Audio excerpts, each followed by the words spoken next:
The Oromo people, the largest ethnic group in Ethiopia today, have marked the historical Irrecha Hora Finfinnee in the capital after 150 years. Hello and welcome to OBN. I'm Aze Magarsa. We wish you a happy Irrecha Thanksgiving festival. Abba Gada Tulama and chairperson of Irrecha Celebration Committee, Governor Hola, announced that Irrecha Hora Finfinnee celebration concluded peacefully, excelling Oromo unity and cultural premises. The capital Finfinnee hosted the largest festival of Irrecha after half a century. Lata Teresa.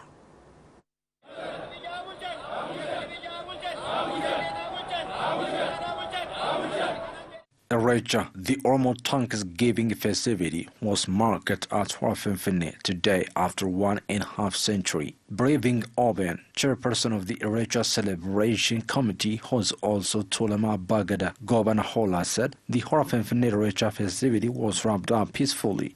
Irreeffannaa isaa xumuratee nagaan gara baaxii isaatitti ummanni deebi'aa jira. Participants of the festivity are getting back to their respective areas, completing the ritual ceremony. The celebration was held in a peaceful way and with great joy. I would like to congratulate the people of Ethiopia, especially Oromos. The Abagada argued the Oromo people to get ready for Hora Harsadi Irrecha festivity, which will be marked on October 6, 2019 in Bishoftu. He called upon the Oromo people, scholars and government to contribute in developing and promoting the Oromo culture. We should develop our culture. Scholars, governments, business persons need to develop and promote our cultural values to the globe. Our people should stand by us for inscribing our culture to the UNESCO list of intangible cultural heritage. Our cultural values are transmitted to the existing generation through oral tradition. Since we have many scholars, our values and norms should be put into written document. It should also get media attention to be promoted. We have to work for its inscription. The committee expressed its gratitude to federal and Oromia regional government, Finfinnee City administration, Oromia Culture and Tourism Bureau, as well as security forces for their role in succeeding the Irrecha festivity. Abba Gada and Hada Sinke said celebrating Irrecha in Finfinnee City is restoring real Oromo identity. The Oromo people celebrate Irrecha to thank Waka, or God, for the blessings and mercies received throughout the previous years. Fkadu Brahanu reports. Hora Finfinnee Irrecha Festival has been colorfully celebrated in Finfinnee City after 150 years. Abba Gadas, Harasinkes, Hayus, Keros, Karris, public figures, nations and nationalities, foreigners and other segments of the society have participated on the ceremony. On the event, Abba Gada of Tulama, Governor Hola, said Oromo people have got its freedom after 1.5 centuries with bitter sacrifice paid by Keros, Karris and heroes.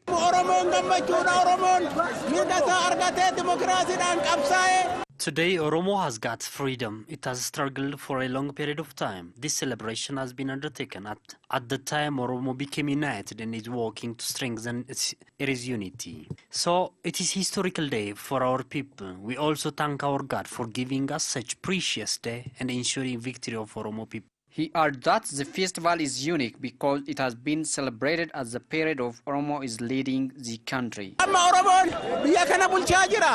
Now on, Oromo is leading this country, so it should live together with nations and nationalities of the country peacefully, in accordance with the Gada system. Abba Gada Governor Hola has also called upon all Oromo people in general and the nations and nationalities in particular to play their share in order to register Irrecha Festival on UNESCO. All nations, nationalities and the people of this country have their own culture, so they should respect culture of each other to nurture it. Oromo is known by its culture of love, adoption, unity and peace. Therefore, all should play their level best in promoting this culture at the country level as well as over the globe. Harasinkes who have participated on the festival have also expressed their happiness over celebrating Hora Finfinnee Irrecha ceremony after many years. Youth who have taken part on Irrecha Hora Finfinnee expressed their commitment to sustain the victory being achieved through massive sacrifices of Qeerros and Qarrees. The Oromo people, along with other nations and nationalities of the country, have marked the historical Hora Finfinnee Irreecha festival in the capital Finfinnee. Aklilu Gabru. Oromo Thanksgiving and a demanding festival, Irreecha is colorfully marked at Hora Finfinnee in the capital of Oromia and Ethiopia after 1.5 centuries of prohibition by marginalizing the Oromo people from the politics of the country. Some users who've attended the event expressed their happiness for being historic attendants.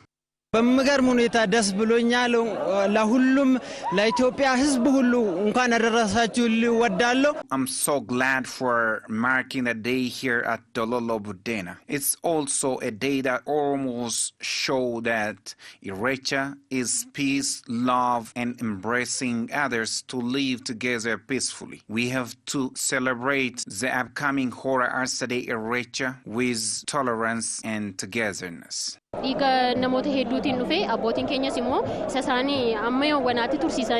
lot of sacrifice has been paid to bring this day. I don't think that marking Irreecha at Hora Finfinnee will be stagnated after all this. I'm also ready to play my share to sustain marking Irreecha at Hora Finfinnee.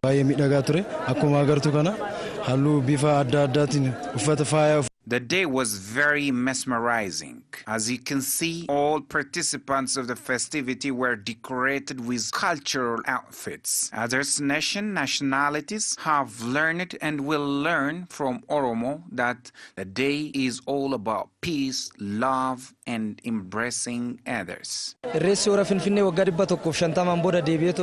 The restoration of Irreecha Hora Finfinnee after 1.5 centuries is a great success. The day is also marked by not only Oromos but also by other nationalities of the country. So I urge all participants to mark the day in such a beautiful manner.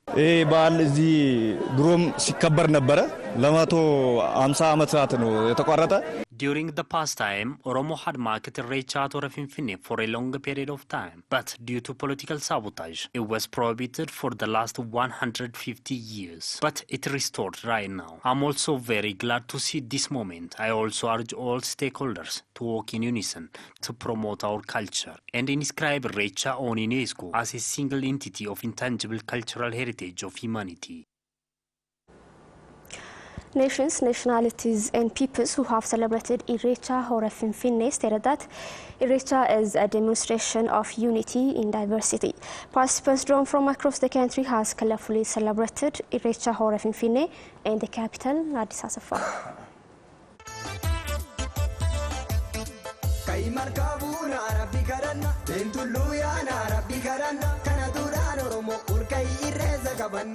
The auspicious Hora Finfinnee Thanksgiving observance of Oromo people has been marked today at the capital of Oromia in Ethiopia, Finfinnee. On the observance, millions of people have been shown up. Hora Finfinnee had been interrupted for a century and a half due to different conspiracies and sabotages. However, it was marked colorfully after 150 years of prohibition today. The event was really colorful and awesome. Well-dressed and decorated participants that have been drawn from different parts of Oromia have been partaken. In addition to participants who gathered from all corners of Oromia regional states, other nationalities and people from other regions have been participated. Obian talked to the participants from Maroko district of Southern Nation nationality and people about the event.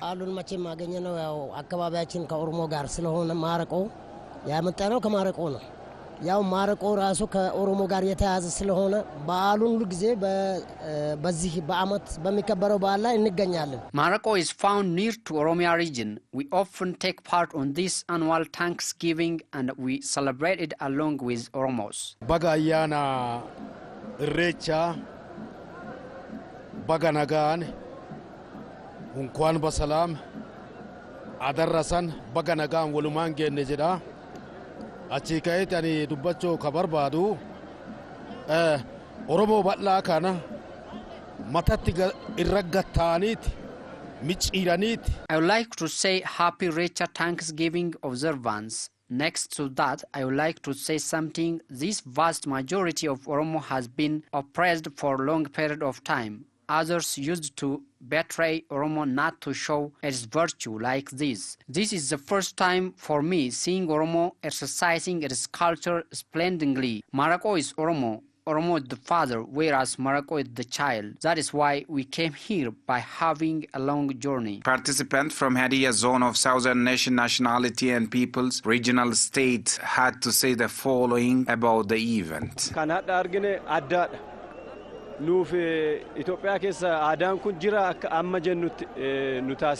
Today's observance is different from what I know, and it is different from that we know in Bishoftu. It is really amazing. We were saying, is this in Ethiopia? It creates conducive situation for relation of Oromo and others. Participants from Kambata Zone of Southern Nation Nationality and Peoples Regional State had the following to say about the occasion.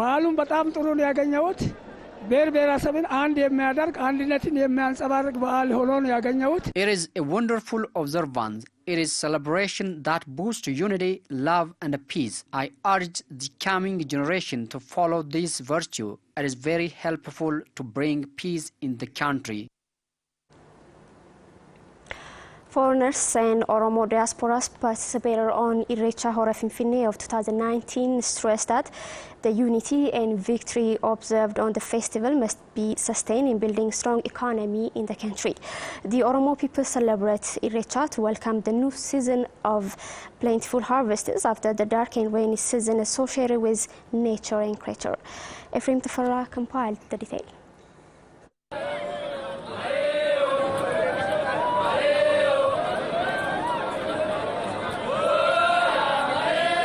My name is Rehema Dida Jaldesa, Member of Parliament from Kenya Parliament. I represent the people of Isiolo County. I am here with the elders from Isiolo, Tana River, and the whole of Oromia region in Kenya.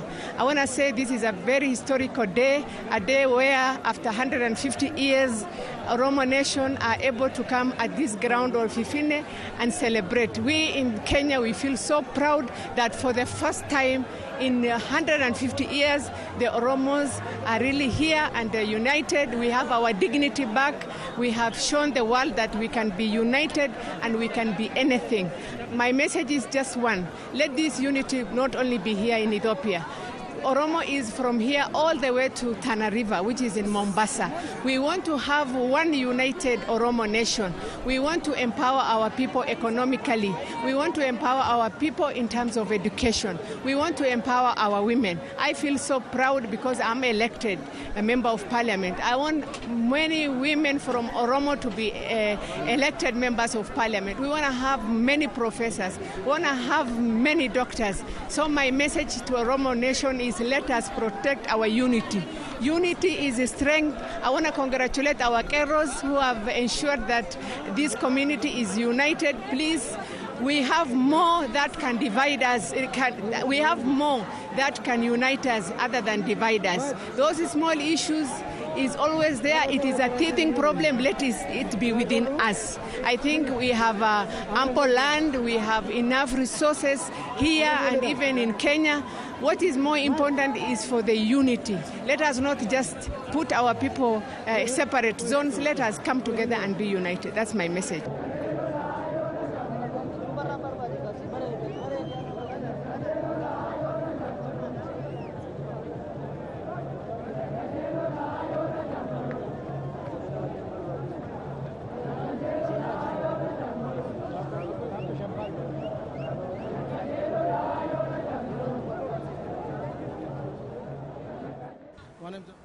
I just come from Australia.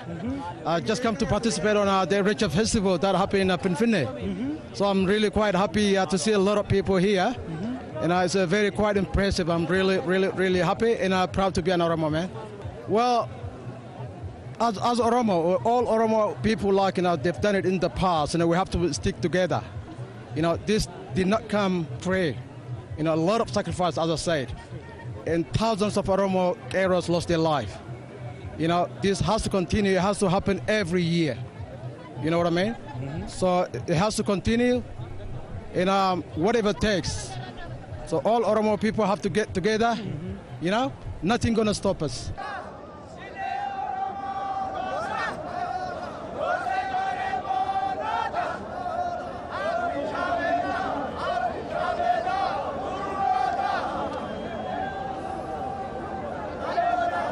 Lai Di Majilo, I'm from Kenya, Oromo from Kenya. In Kenya, we have 3 counties which is predominantly occupied by Oromo people. Tana River, which extends up to Mombasa, Isiolo County, which is called also Waso, and then Marsabit County, which is immediately bordering Ethiopia here. We have the pride, and we share pride. First, we are relaying a very strong message from those communities. All are hearing from you. The first thing that you think is that we must have unity of purpose to support our government. You must be an example to the world, to yourself. Let's put history behind what has happened. Today, focus on the future. The future of the Oromo people, the unity that they will portray, the integrity that they will carry is going to be integrity for Africa, is going to be pride for the world. The best that you can demonstrate at this time is you must have to show. The start is very good. You know what we have done already with this government? I should say from the time when Oromo has taken over, this is the time when it has really, this is the time throughout the world has reflected what a nation is, what Africa is, the pride that can be carried by Africa. And I think if we'll go by the current leadership of Abiy Ahmed, let us encourage and promote this vision. This is the vision. This is what will benefit us. Let's carry our pride. Let's leave history behind. It's no longer anything now for us. What there is that we must have a vision with purpose, unity of purpose, and move forward and unite our people. The other element that will be is that we need economic integration all across the border to Kenya, to Ethiopia, where the Oromos are. We are people who have the same livelihood. We are people who have the same culture. There is a need for us to demonstrate this one, particularly in terms of economic. We must have to talk of now not only cultural integration, but economic integration to foster development in this region. Let us be example to the world. Let us be example to Africa, and also let us be a good example to the island horn of Africa.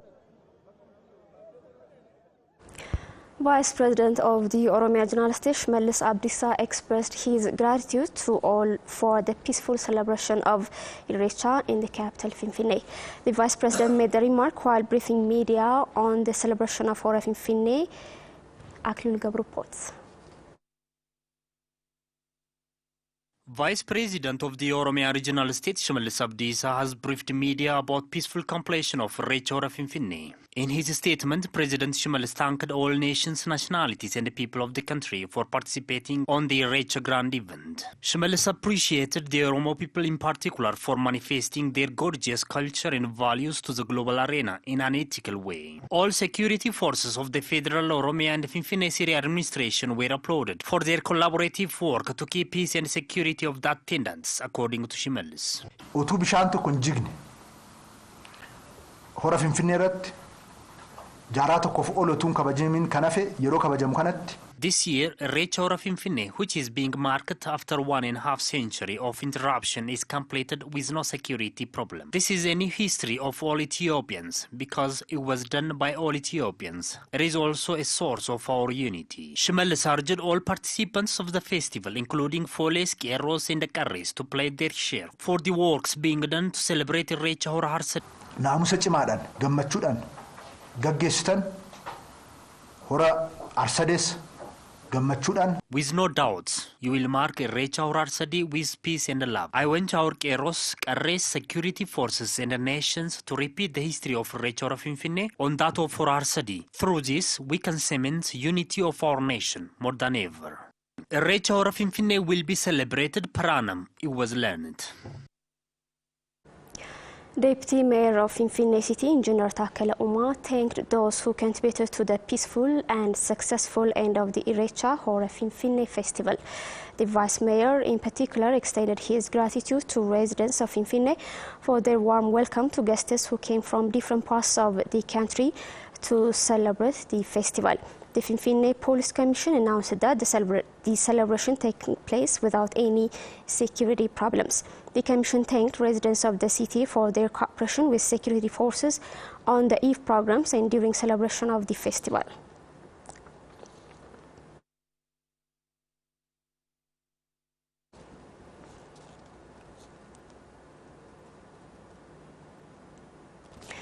Irrecha is usually celebrated in Bishoftu annually, 40 kilometers south of the capital.